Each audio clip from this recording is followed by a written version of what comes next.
Well, hello, and thank you for joining us today for the first N-Dash Consulting live webinar on getting started with AI for small business. My name is John Halberstadt. I work with N-Dash as the head of consulting ops. I'm also a practicing consultant with the organization. I'm here with my fellow teammate and collaborator and all things AI. I don't use the word guru a lot, but if I did, I would use that label for my friend and teammate and inspiration, Steve Daniel. And we're going to go ahead and get started now, talking about getting started with AI for small business. So go ahead and click over here. Thank you all again for joining us today. Today's agenda: why AI? Why this moment matters for small business. Introduction to AI. So what AI is, what it isn't, and how it works. And I think as Steve talks through this, there may be some aha moments, large and small, for some of us to really get past all of the hype and the hyperbolics about AI. We'll talk about AI in practice, real world examples of AI use across business functions, especially for small businesses. We as small business leaders, myself as one as well, I use these tools to help my small business. And we wear a lot of hats in small businesses, and this can be really incredibly helpful and useful for us to be able to use AI to help us in those areas where maybe that's not our core competency. How to write better prompts. And if you're not familiar with the term prompts, we'll talk about that. But that's basically the way that we interact with these AI systems. And the not so secret that we'll share with you is how to write better prompts so that you get better quality outputs. You get things that are useful and usable for you and for your small business. After we've talked about how to write better prompts, then we'll give you some real world prompts that we use, that you could use as they are or with very minimal modifications to help you with some things that you likely want or need for your small business's operation to be more efficient, to be more effective, to better support your customers, to be more profitable. All of those things that we're all really looking for and can be a challenge for those of us who are small business owners. We'll talk about risks, barriers, and responsible use. I often say, if you drive a Toyota and somebody gifts you a Ferrari for whatever reason, congratulations, by the way, and introduce me to that person. But with any powerful tool, we need to be cognizant of and plan for how to use that powerful tool appropriately so bad things don't happen. And then what's next? So some suggested next steps on how to get started in your day-to-day, the way that as I do a number of these educational sessions, what I often say is you're going to invest a little bit less than an hour of time with us today. I'd like you to see that as an investment. And for that to be the case, that means that we need to provide things to you that in an hour from now, you will be able to meaningfully do something different that's valuable that you couldn't do an hour before. That's how I judge our success. I hope that you find that as a good way to approach that. And with that, we're going to jump right in. I might make my GenAI joke about delving right in, which is a sort of semi-inside joke because a lot of these language models use terms that are not very common anymore. Delve is one of them. It's a telltale way to spot a lot of things that have come out of ChatGPT specifically, although it doesn't happen as often as it used to. So with that, why AI? So Steve, can you talk to us a little bit about the information that you had found from looking at some SMB, small and medium-sized business studies, the largest and most impactful ones? Can you talk to us about what you found? What does the data say? Why should small business owners even care? Sure. Thanks, John. Yeah, so this is data aggregated from several reports and studies of over 5,000 small businesses.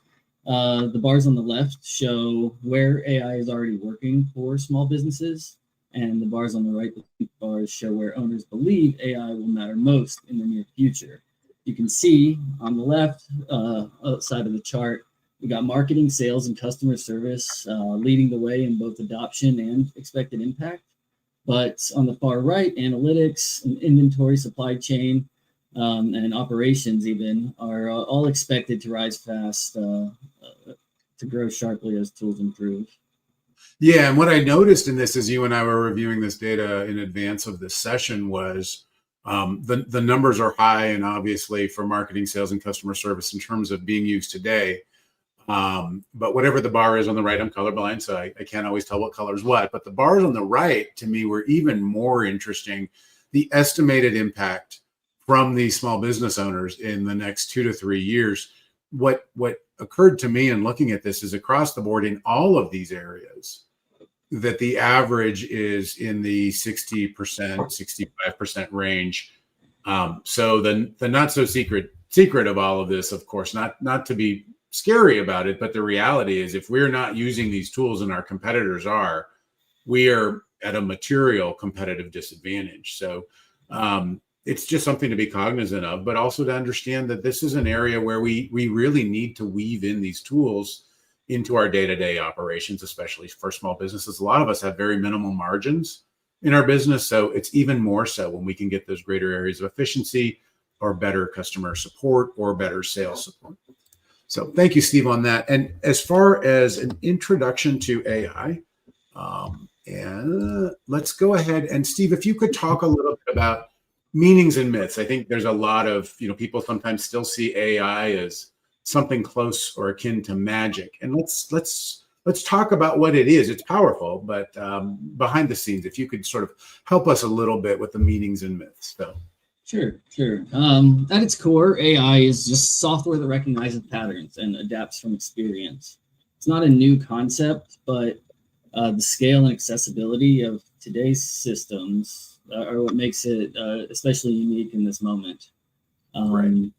Yeah, what makes it powerful isn't thinking per se. It's the fact that it learns from enormous amounts of data and can predict likely outcomes, words, or actions. Right. Yeah. And as you have said here, so as you were talking about, this is smart pattern recognition. And as you and I often say, we really distill it down to it's got tons of that data, but it is math. There's a lot of probability that is really informing this. But at the core of it is, as you've said, pattern recognition trained on a lot of data. But your last bullet point you brought up, if you could just talk through that, because I think that's really core that we'll cover in different areas about we as the operators of this really need to be responsible. So your last bullet point here. Sure. This is something that we can use as a collaborative tool. It shouldn't be the end-all be-all of decision-making for us. It can guide our decisions. It can help us come up with ideas that we might not have thought about initially on our own. But this is just math. It's just probability. And just because it suggests this as a likely possibility or outcome or idea doesn't mean that this is going to be the right fit for you. Right. And so now we talk about what isn't AI, and I think this is really important as well. If folks haven't heard the word anthropomorphization, and I'm not still sure at this point if it's a word. I know the iOS keeps underlining it for me. So to anthropomorphize, I think at least is a word. But as you talk about that and the idea of giving human-like qualities to these machines, what AI is not. Yeah, it doesn't think or feel in the way that humans do, and can't make independent judgments, and doesn't replace human judgment. It's doesn't understand the world the way that people do. No beliefs, intentions, or self-awareness. But it's a system for simulating thought and intelligence. Right, and that's a conversation for a deeper dive, and maybe not a webinar, but the personification, the anthropomorphization of these systems has some benefits. It's easier to talk to machines using the language that we use, but I think there's also some inherent dangers that we don't cover in today's session, but things to be cognizant of giving human-like emotions and empathy to math, I would say is a little bit problematic. So some misconceptions, Steve. This is something I know that you've talked about a number of times and that we believe are really important to sort of debunk these. So could you talk through some of the key misconceptions that we see? Sure. Yeah, this first one is it's a pretty common misconception and misunderstanding that people have, and prevents people from adopting AI for any usage, because they think that it's supposed to be perfect, and since it isn't, it's useless. That's a little bit, but yeah. Like any other tool, AI is valuable even when it's imperfect. You can use the output, but then it requires human intervention before using the production level. You still invest time and there's still effort there. And we'll show some examples later of where that would be, as Steve has been talking about. The other point that you had talked about, and I really like your examples, is that it's cheating. This idea of, well, if I use AI, somehow, things somehow should be implicitly more difficult. And it's like, why? So you gave some examples here, but could you briefly talk through some of those? Yeah. That's it's like saying that using a calculator is cheating at math, or using Excel is cheating at accounting. Tools have always extended our abilities. What matters is how we use them and how responsibly and transparently we do it. Absolutely. And then this last one, again, there's some common themes are occurring, and I know you and I both, as mentioned on that prior slide, this idea of AI thinks like a human. So if we can sort of debunk that misconception as well. Yeah, it doesn't think, not like a human. It doesn't reason, reflect, or truly understand. It has no experience from which to tie these concepts and words. It predicts. It just takes a lot of data and can generate an answer based on the most likely next set of words. It's not deciding what's true. It's choosing the most statistically likely combination of words or actions. Right. And as you said, and I mean, this sort of rallying cry, or this point that you make, I think is really important as we consider these tools. Again, small business owners, I think we are by definition very pragmatic, and we really want no nonsense sort of concrete guidance. And I think this is about as clear as anything. It's a tool. It's a resource. It's not a shortcut. It's not a person, and it's not an excuse, but it will help us if used thoughtfully in some of the guidance that we'll provide in a little bit in terms of the specific examples. And the thoughts that we've had so far really should help you use that as a powerful tool, but to not use it for those other things, and to try to at least mitigate the risk of using it in ways that will be net negative. That's really what we want to, we really want to orient the use to things that are useful and effective. So AI versus generative AI, just as a very brief aside, when we talk about AI in today's session, and a lot of what many of us will be unintentionally conflating, and the industry doesn't do much to help address that from my vantage point, is that AI is an umbrella of different technologies in the pursuit of human emulation, artificial intelligence, generative AI, which is really what we're talking about when we talk about ChatGPT or its ilk, is new in the sense that it allows us to create things rather than not to say that things like natural language processing or machine learning, which are both part of these tools, the GenAI tools as well, but those fields, robotics, etc., all of those are incredibly valuable. Generative AI is unique in the sense that it can, as is in the name, generate things that did not exist before. So it's looking at patterns, but it's just creating derivative things based on those patterns. And that is something that is unique about, from this umbrella, the subset that is GenAI. So with that, Steve, if you could walk us through quickly, not in detail, the last 5 years of generative AI. AI itself goes back, depending on how you count, I would say close to 100 years. And some people may have different metrics on that are even further out, depending on what you call AI. But the last 5 years, so I'll just bring all of these items up here. Could you talk us through high level, kind of what is it? What are we seeing? What do we distill from these patterns? Sure. Yeah. So if you think about it, 5 years ago, we couldn't ask AI to draft an email or ask any machine to summarize a meeting.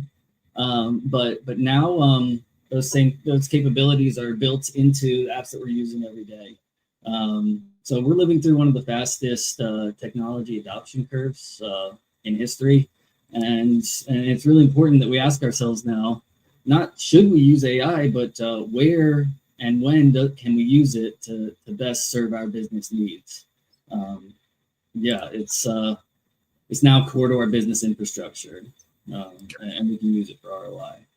Right, and that will just keep continuing. And I think the thing that we've talked about that is unique about AI as compared to other technologies is the exponential growth in terms of really every sense of that word.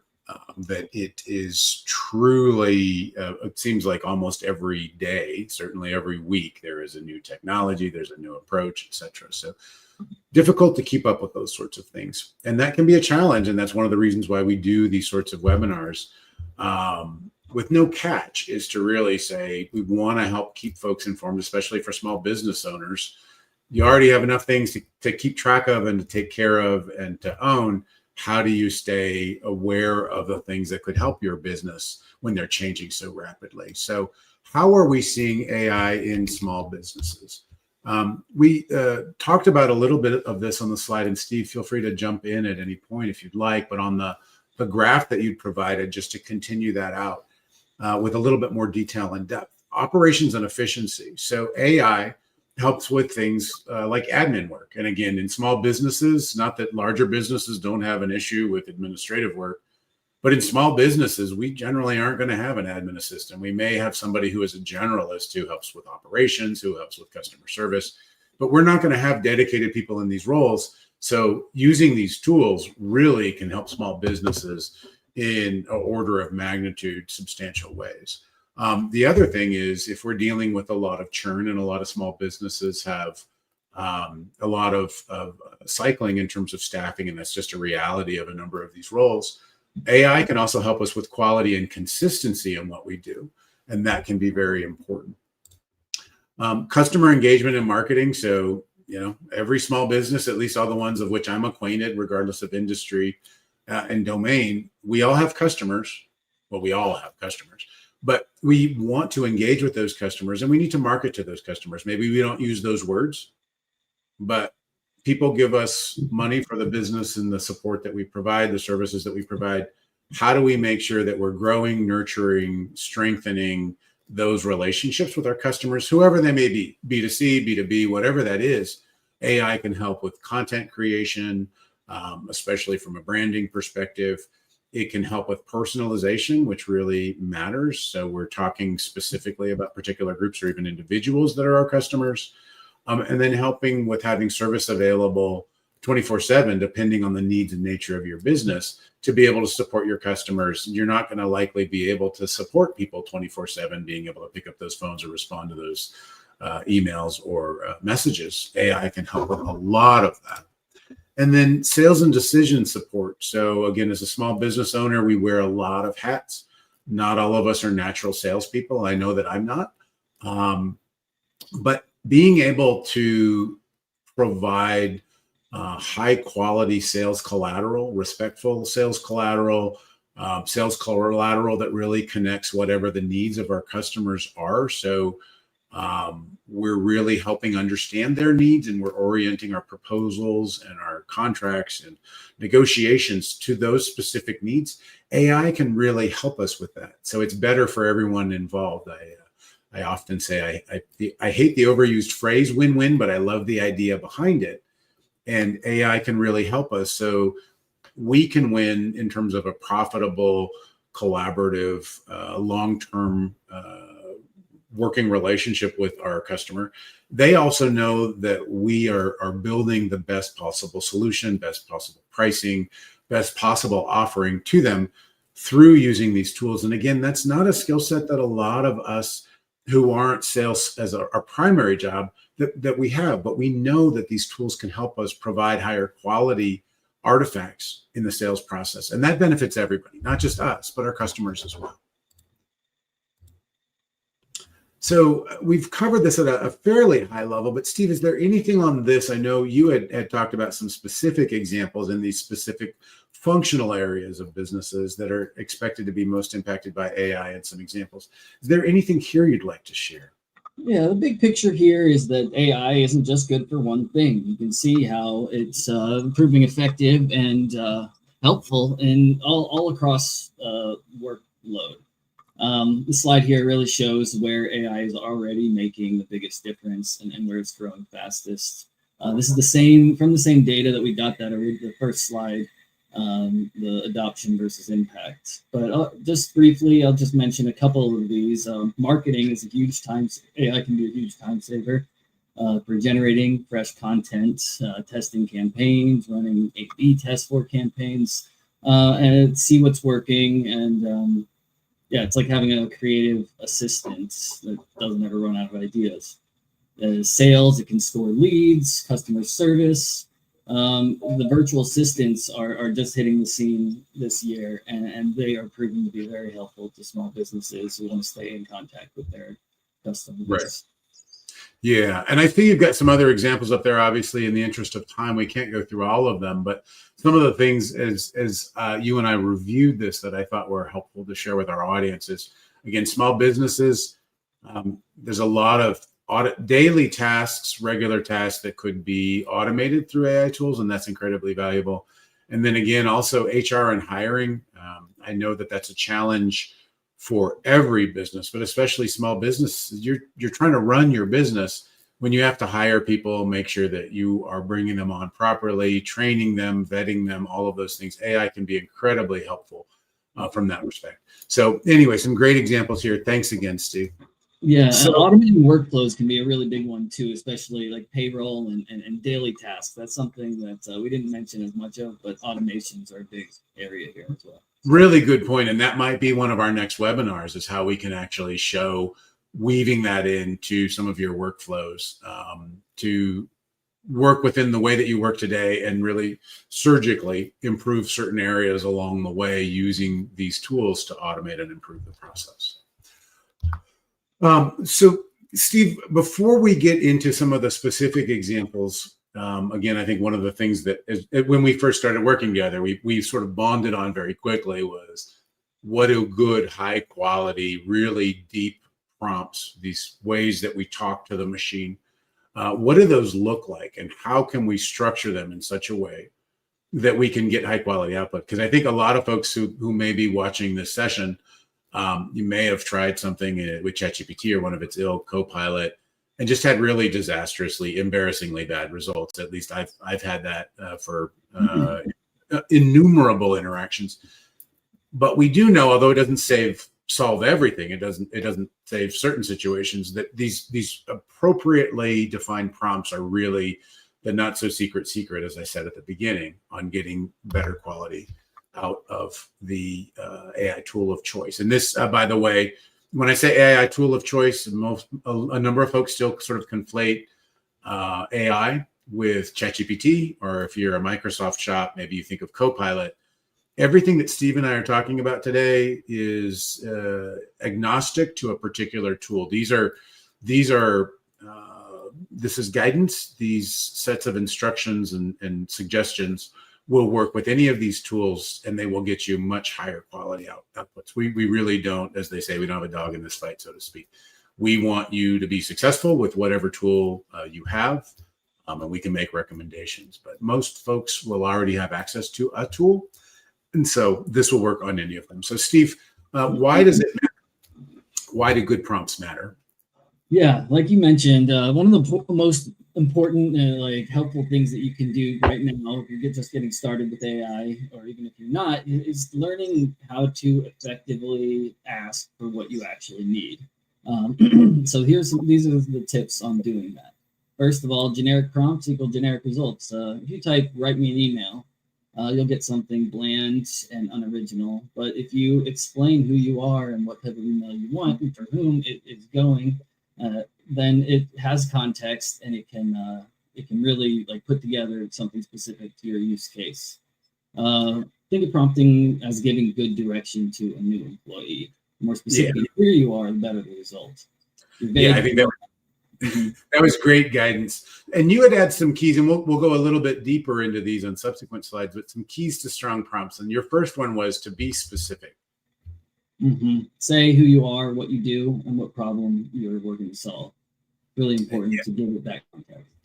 Yeah, and in your example as well, your audience, and we'll talk through those in terms of the structure for those best prompts. The second that you had provided was to give it context. What do you mean? No pun intended. What's the context about giving it context? What do you mean? So I like I ended the last point on is giving it context. There's the context of who you are, what you want, your role, your audience, the timeline, tools that you're using, and then there's a more deep context that you can provide in terms of additional attachment documents or copy and pasted content to give a broader picture of the work you're trying to get done. Right. And then, and thank you. And then the last one is to define the output. So what does that mean, and why is that important? Without telling the AI what you want it to generate for you, it will do what it thinks is best. And if you have specific requirements or expectations for your output, if you want to see a table, a chart, a checklist, a draft, it's important to clarify that format to ensure that you don't have to run through all these iterations just getting the structure that you need. Right. Yeah. And I often say when I talk about this is when ChatGPT first came out and I started using it, I would take whatever it provided and I would copy it and I would put it in Excel or Word or whatever tool. Then I would edit it and I would do all these things. And then came to that understanding quite quickly that I can give it direction. And we'll talk in some more detail about how precise you can be to get exactly what you want. But I often will just have a quick sort of litmus test for myself and say, if I'm spending a lot of time copying and pasting from these tools, why don't I give better direction to the tool in advance so that I can do less manual consolidation and modification on the back end? So we'll go through some specifics about what you can ask for and what you want. And that starts with, we'll talk about this template, and I'm going to go through the template example. This, again, is furthering the detail of what Steve was just talking about. And then Steve will walk us through a real world example. And then we will, and my not so funny dad joke about we will delve into, but my ChatGPT joke that nobody smiles about. But we will go into some more detailed examples quite quickly. So the template really is to start with you are, as Steve has said, who am I? So I'm a small business owner of a coffee shop, or I'm a marketing manager, whatever my role is. I shouldn't just say I'm a small business owner. What type of small business do I own? What do I do? What's my role in that business? Who's the audience? So that's who I am. Who am I doing this for? And it doesn't mean that I'm going to necessarily just take a copy of this and send an email or a chat or whatever, but I'm generating this for, in most cases, somebody. There is some sort of implicit audience. Think about that and specify that to get better quality outputs. The task or goal is normally what people start with. And to Steve's point, you don't want to just go in and say, write me an email. You want to be very specific, even when you talk about the task, the tone and style. So especially when we're writing marketing copy, when we're sending an email to a customer, when we're putting content on our website, when we're doing a proposal, when we're asking for funding. I could go on and use the remainder of the half hour going through the options here, but we will get better quality outputs and we will better resonate with our audience, that user. If we talk about things in the language they use and in the tone that we would like. We don't want to have a lot of emoji if we're sending something, to a professional governing body, for example. We want a professional, formal, I don't want to respond to an audit with emoji throughout that document or something like that. We want to be thinking about the context and make sure that it's applicable for that particular use. The cool thing is that by providing that, it's very quick to have the system regenerate content specifically oriented that way. In many cases, quicker than I could do myself. And then output format, as Steve had said. So it's not, it's not necessarily even just a table. It can be a checklist. It can be a social media post. It could be a PowerPoint. There's a lot of options there. We'll go through a couple of them, but think broadly when you think of that format. And then finally, context, as Steve has said. This one is a little bit hard to explain in some cases. And I still believe that this is, other than the task perhaps, the context is the absolute most important missing piece that folks could spend some more time on and get much better results. So If I'm drafting an email and it's for somebody who has been a combative customer who's not paying their invoices, I want that in the context because it will help in subtle ways, generally subtle, not always subtle, inform the nature of what's being created. So that context is really important for getting precise responses in ways that you can use without a lot of manual editing and to get the level and nature of the impact that you'd like. So Steve, based on that template, can you talk us through this example? And I'll just bring all of these up at once. Walk through. Yeah. Like you were saying about context, and in general, these templates, we have them segmented with fields, labels, with role, audience, task, goal, but you can draft these in plain language. As you can see in the example, we don't have those labels before each one. And things like context and extra info, if you are writing this in plain English, that context can be built into the prompt request. It doesn't have to come at the end like it looks like it might be formatted in this template. You don't necessarily have to memorize the formula. Just think of it as a conversation. What you would need to explain this to a coworker, you should use to explain it to AI. So I'll just walk through this really quickly. And I'll mention when I first started prompting, I did have a little bit of confusion about this role, for this UR. And I thought that I should be explaining to the AI who they are. And that is something that you can do for context. If, say, the example in the template is coffee shop owner / marketing manager. If I want to say I am a coffee shop owner and you are my marketing manager, that'll help contextualize that for the AI to understand that it should be acting in this role. So role can be for both yourself and the AI. So here we are. The role is a local florist, and we provide a little bit of context in here with 4 employees. Then we tell it that's 4 employees isn't the audience as much as the as you see further down. Right. Yeah, it's for the followers. It is, yeah. It's helpful context. No, I'm going to say thank you. So yeah, I'm the florist, but as you say, the 4 employees, that's not the audience, but that is context. And if I was a florist with 34 employees, the nature of what I'm sending out and generating might change, or subsequent prompts might change. But yeah, so I'm a local florist with 4 employees. As you've mentioned, you can weave some of the templated information into your example. It's natural language. We're using, human speech, so it doesn't have to be labeled with those prefixes. It can, but anyway. So yeah, that additional 4 employees context may be a little bit helpful, maybe a lot of it helpful, but we like to provide that level of detail. But in this particular instance, this particular scenario, that next bullet point. So what are we having the AI do here? So here we combine the audience and the task. We say, draft a post for my business Instagram followers. We're saying this is a post that we need drafted, and the audience is going to be the business Instagram followers. We define that task a little more, saying, write a cheerful caption for a fall bouquet launch. And that's the task and goal as well. Then we go on to tone and style with warm, friendly, and seasonal.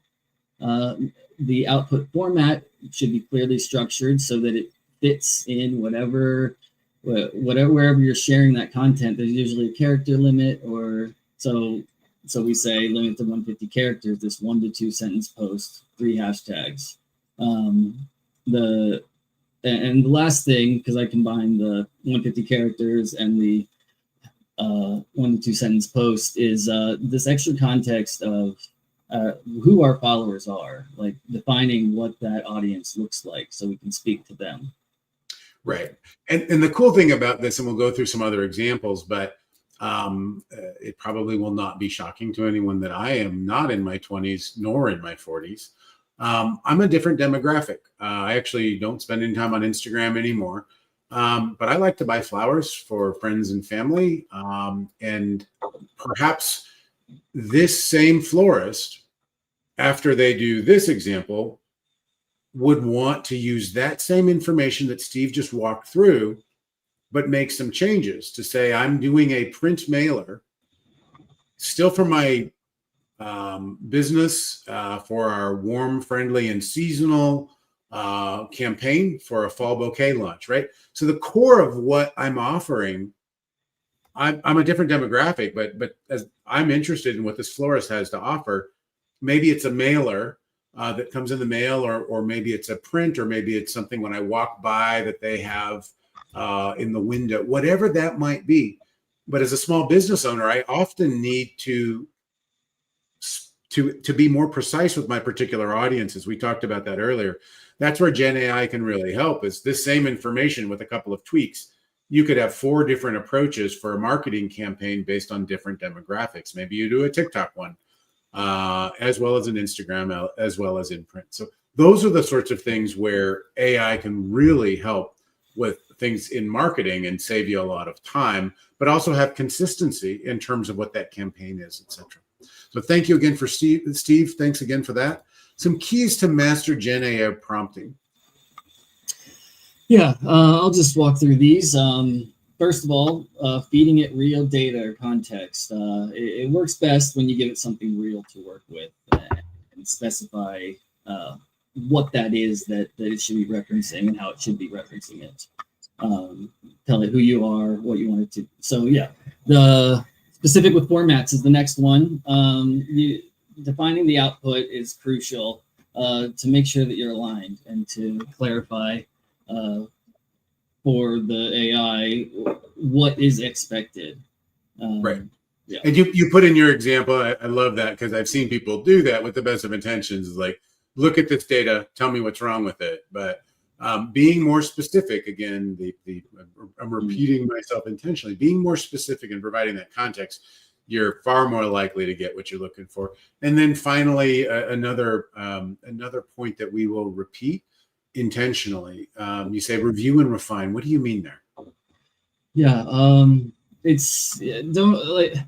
sometimes people, and this is where you run into real issues, is you'll take the AI output and turn it in for an official document or just for a blog post.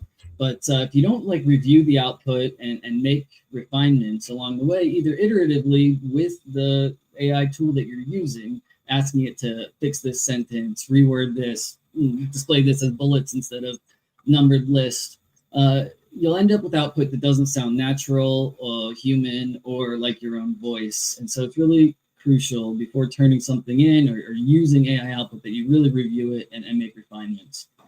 Right. Yeah. And thank you. And as you say as well, and we'll talk about it as we close out at the end of the session, it's also really important as the human in the loop, like whatever we're doing, we want to make sure that we are comfortable and that we have assessed the output and that it does address what we've wanted, and we don't give up until it does or until we've manually modified that. So some real world examples. These are the things that I generally find that folks find most useful. So you are likely not a marketing strategist, but all businesses, especially small businesses, need product descriptions, and we often have promotions. So this is one of 3 real world scenarios. This is the actual prompt. So again, prompt, it's just the way that we talk to the machine. In our first example, you can see that we're prefixing it with those labels of what's about to follow as far as the data in each of these examples. But in the subsequent ones, just so you notice it, we don't have to prefix it. It certainly can be a little bit helpful. It's certainly not harmful at all to prefix it with these tags. You don't need to, but we're doing it intentionally in these examples so that you can see how we're following the guidance that Steve and I just provided on that prior screen. So role, I'm a marketing strategist helping a small independent photography studio build its online catalog. The studio is a single owner LLC specializing in portraits, both for individuals and organizations. It's a lot of detail, right? I mean, I'm not just saying I need a marketing plan. I've talked in great detail about my role and what I'm doing, who my audience is. Now I'm going to get to the task and goal, right? But this is not just a sentence fragment. This is generate a comprehensive list of photography products and services the studio could offer. So irrespective of what they have today, including both traditional and innovative options. Look at how much detail I'm adding to this because I want something that is interesting and useful and has these standard products as well as suggesting products that don't exist yet. I'm asking for them to be organized in clear sections into standard offering, specialized packages, and innovative add-ons.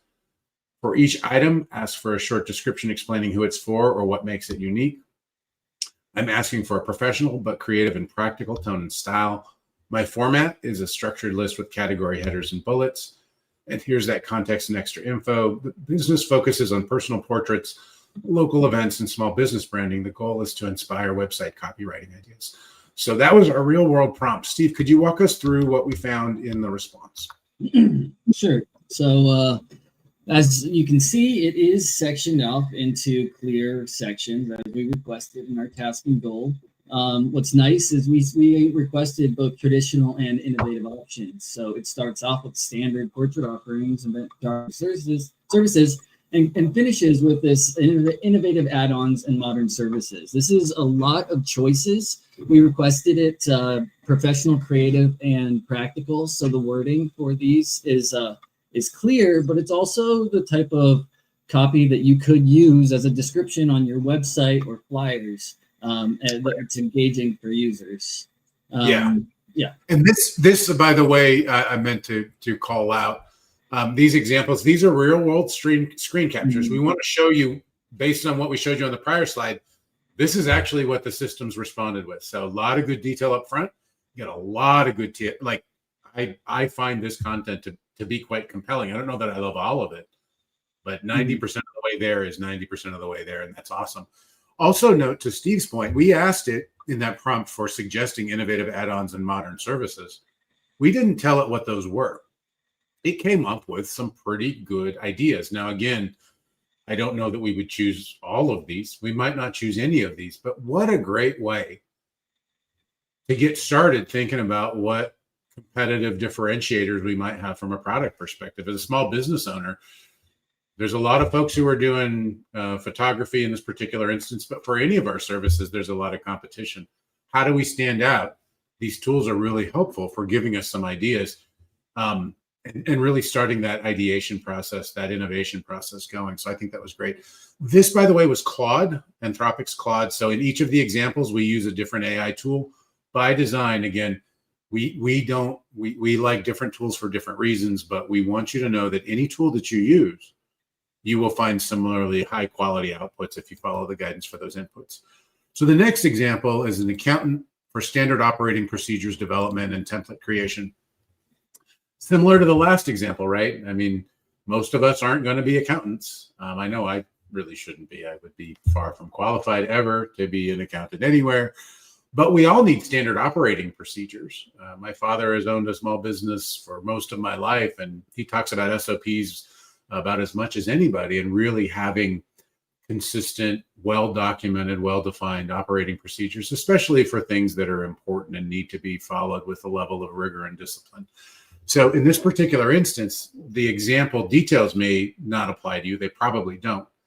But if you think about the idea of wanting a really good, comprehensive standard operating procedures document with some tweaks to this prompt, you could do that for your business today. So in this particular example, I'm a small business accountant. Remember, I'm not talking about role. I don't type that in here. It's clear because I said I am a small business accountant. You also can do what Steve says you are acting as, so you can tell the machine to play a particular role. I don't do that, but it certainly is an option that you can do. I don't like to do that just because I don't like to anthropomorphize the machines. But that's a personal preference. Either way, you'll get high quality responses. So I'm a small business accountant and financial advisor. I provide bookkeeping, payroll, and compliance support to independent retail clients such as local grocery stores and convenience markets. I want to create a standard operating procedure and step-by-step monthly accounting checklist specifically for single location grocery stores with 6 to 10 employees. I'm not going to read all of these verbatim. That could take the remainder of time that we've got. But look at the level of depth and detail here. I'm very, very specific. The audience, I want to make sure that I've got this periodic review and tax filing process, that we've got procedures that address that properly. Like, we don't want an audit and to fail it. Clear, we want it to be clear, instructional, and professional. Again, that tone. But look how I've talked about tone here. Easy enough for a small business owner to follow, but precise enough to ensure accounting accuracy and audit readiness. So those are the sorts of things that you can do from a qualitative perspective. When you think about tone and role, you can use a narrative like this. I specify the following format. So again, I'm not just saying give me tables. I'm not saying do it in Word. I'm saying here's the structure. So when you think about format, same idea. Think broadly, not format as in file type, although you can use that. Format it as in how do you want the output structured? So in this overview, purpose and frequency of use, step-by-step accounting checklist, and I'm very specific. Enumerate each step. I have specific tools or reports. And I'm very specific because being specific ensures that I'm going to get exactly what I want in the SOPs. 3 common pitfalls and recommended controls. So I'm preemptively saying in this guide, provide additional sections, not just operating procedures. Have a template that's available for attaching notes and sign off. And then additional context. Here's the context. That'll be part of an accounting support guide. If any specific document or report is referenced, formatted as attached file name rather than linking externally. This is 2/3 of a page, if not more. But this level of prompt, see how deep and precise this is. It's not just a lot of words. Each of those words has intention.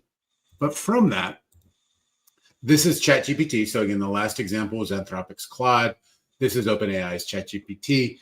Steve, can you talk us through sort of a high level of what we got, including, I can't help but notice the enumeration. It looks like we got a lot of detail here. What did we get in these screen caps back from that prompt? Sure. So we requested a 4-section output, segmented, enumerated in subsections, and that's what we got. We got our overview, and as you can see in our screenshot, we cut it at the beginning of section 3, but there are 4 total sections. If you can see that by the time we got to section 3, we were already 8 subsections in. So that's a lot of content that it gives you as a starting point for the standard operating procedures. If the last one that we showed was more like a brainstorming partner, this one is like a process assistant. It shines here, giving it like an operational problem. It comes back with structure and starting points that you can then adapt to your workflow. Right. Yeah. I think the level of precision here, when I noticed it as well, I love the level of depth that came back. I may want to, and here's where we as the owners of the business need to be responsible, but variances of greater than 10% from prior note and note explanations. Maybe I don't, any variances at all over 1%, or maybe I've got a high, whatever that might be. Excuse me, but that is really where we start, and we look at this and we can make modifications or ask it to make modifications, but what a great start. And then finally, of our 3 examples, financial advisor for service package creation. So you are not likely the managing partner of a boutique financial management firm specializing in small professional consultancies and technology advisories. But if I'm a financial advisor and I want to create service packages, this is a really great way to get started with ideating and defining what those might be. Note again how detailed I am. I want new service tiers. I want proposal language for prospective consulting clients who need both accounting oversight and cash flow guidance, who vary widely in size and project-based income. So again, there's a lot of depth in that, but that is very precise, and it's going to help orient the output. Develop 3 distinct service packages: core, growth, and strategic. Designed specifically for these firms. I'm talking about firm size. I'm talking about specifically, I want a detailed description of the services, what the value prop is, approximate pricing, sample paragraph, a proposal ready copy that conveys professionalism, clarity, and trust. Again, there's a lot of detail in that prompt, but that's going to get me a really high quality output. The tone and style, again, should be confident but approachable. Positioning as an expert partner rather than commodity, should appeal to founders, etc. As far as the format, section 1, summary, including names, features, and pricing. 2, narrative descriptions. 1, so I'm being very specific here. Proposal ready tone. That's the level of detail I'm providing, but that's going to get me some good results. Section 3, optional add-ons, tax prep, KPI dashboards, budget forecasting. Example intro paragraph for full proposal. So I'm asking for all of this with a great level of detail, specifically what I'm going to use it for. That's going to get me high quality likely nearly ready to go language from the response. The output should stand alone as a client-facing proposal content ready to be pasted into a Word or PDF proposal. So that is another, the majority of an 8.5 by 11 printed page at a reasonable point size. Because we did that, and this is coming out of Gemini, Steve, can you talk us through what that got us, including some things that we didn't provide, and it made some guesses for us, or not guesses, I mean educated guesses based on math, probability, pricing structure. We didn't tell it how to price things. It suggested pricing, and that can be really helpful if we don't have a lot of experience in a particular area. So Steve, can you talk us through what we got out of these, out of the tool in terms of the different items that came in?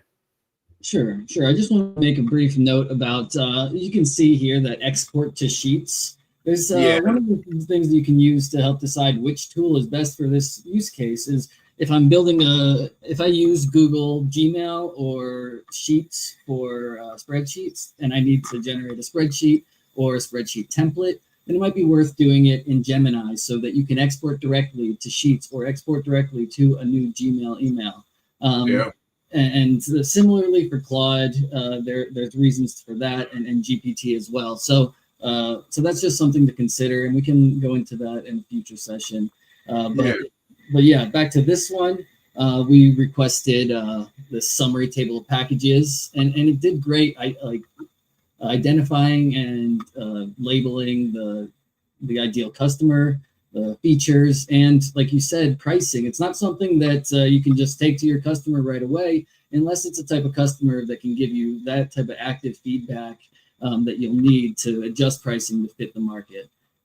Moving forward, we go into the narrative descriptions. This is usable starting points for each of these packages. It may not be exactly aligned with your business and how you run things, but depending on how much detail you give in that prompt, the more accurate that'll be. And this produced content that lined up really well with the actual prompt that we use.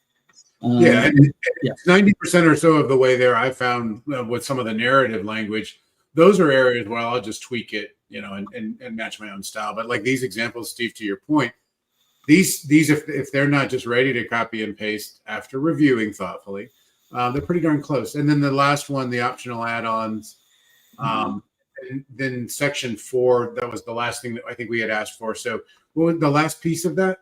Yeah, this section 4 serves as the intro paragraph. So all of this could be used as a starting point for a service package proposal. You put section 4 at the beginning, and you add the rest of the sections in order after that, and then you can send it into another GPT for review. That's what's great about the number of these tools. You can use one to create something and another to help review it. That's another thought. Great point. Yeah, and I think that might be one of our next webinars is to talk about how we use these tools in our workflow and how we incorporate them and what we use them for. So I know we're getting close to time. So to wrap up, what I normally say, I've been doing webinars on generative AI and getting started for different industries and domains and roles for 2+ years now. And I normally say at this point, so if I've done my job right up to this point, Steve and I, we got you really enthusiastic and excited about using these tools. Now we're going to kill the vibe. So that's a sort of a joke. But back to the Ferrari example, powerful tools. You need some care and learning about how to operate them responsibly. Generative AI certainly falls into there. So Steve, AI and sort of high-level risk zones. The first one I know you've talked about is just issues within the language model itself. And we'll go through this. So built-in risk, the first. Yeah, built in. There are flaws in the tool itself. This is tools can generate incorrect or biased results. That's why it's always important to verify. Next, we have got workflow risks. That's using AI without review can cause errors or compliance issues. If you don't think about how you are going to integrate it into your workflow, then it can cause issues down the line.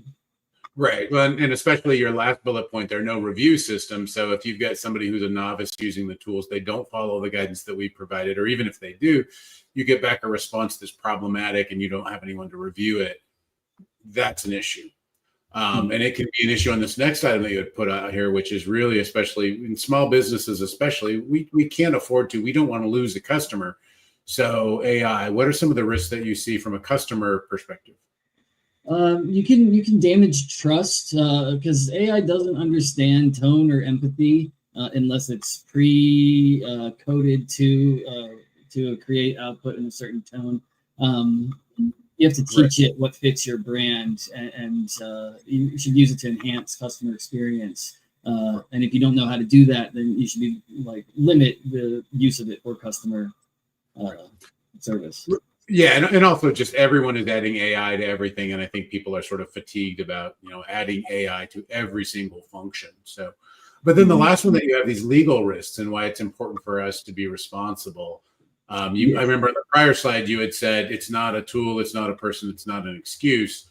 So it's not an excuse, especially in the context of legal ramifications of using the tool improperly. Yeah, sharing sensitive data or employee information that can be really risky in these tools, especially if it's not localized to your machine. So you got to be especially aware with these because the ramifications can be pretty damaging to your reputation or your financial standing. Right. So with that, the biggest barriers to adoption, and I'm gonna speed up a little bit just in the interest of time. On this slide, Steve, the data that you had found, you and I had talked about this. The first thing I noticed was the first thing that's on there, which is no major barriers. And so as the resident pessimist, not optimist, I look at this and go, that means 94% of people have at least one major barrier. And you can see what they are. And a lot of them have to be from a technical perspective or an uncertainty perspective.